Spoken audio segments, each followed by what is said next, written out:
Good. In this video I'm going to write a code and explain you that how to add a node at the start in the linked list. Well, if you haven't seen my the previous video in which I have explained this concept in the dry run, so I recommend you to watch that video so that you will be more cleared. Here I'm just going to write, but in that video I have completely worked with my pen and with the pointers, as I pointed one node to the specific node and how to point a node with the statements and other things I explained there too. So here I'm going to write node. Here's my code. Here's my node class here. I have information and I have a next node. This is a reference actually. Okay, so for the timing now I will first make node L. Okay,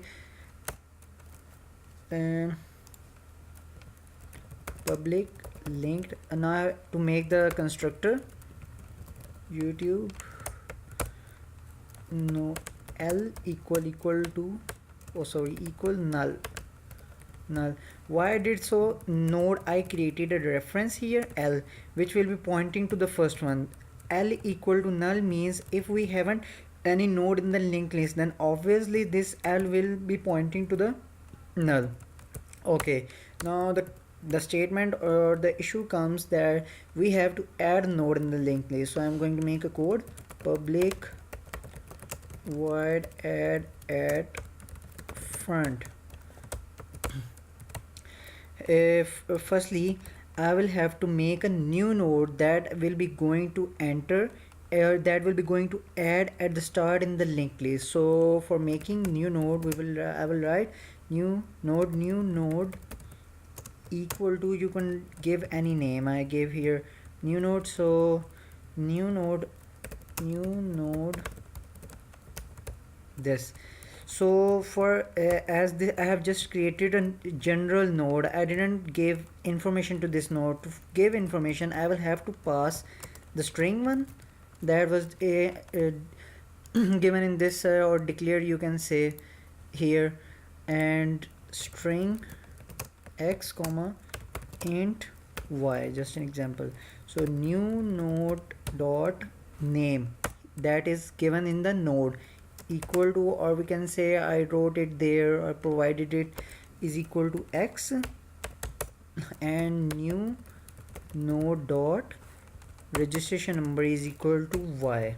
Okay, so now the question or the main statement which performs the add at front concept is, look, I have created a new node. Okay, I have to refer the new node to the previous one. How I will prefer new, I will point, you can say not prefer I have to point the new node to the previous one, and then the reference name which was given to the previous node known as L.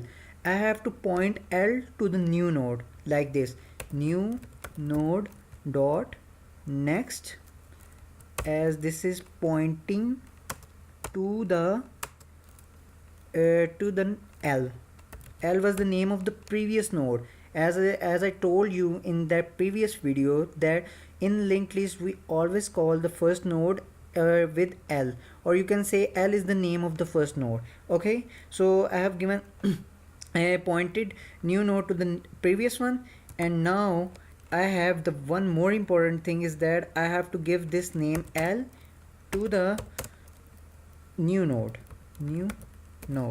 So this is your code is completed. I hope you understand. If you still didn't understand, you can see my previous video so that you will be more cleared, as the previous video was of dry run. So for more, if you have any confusion or questions, you can comment in the below section. I will be helping you. Thank you very much.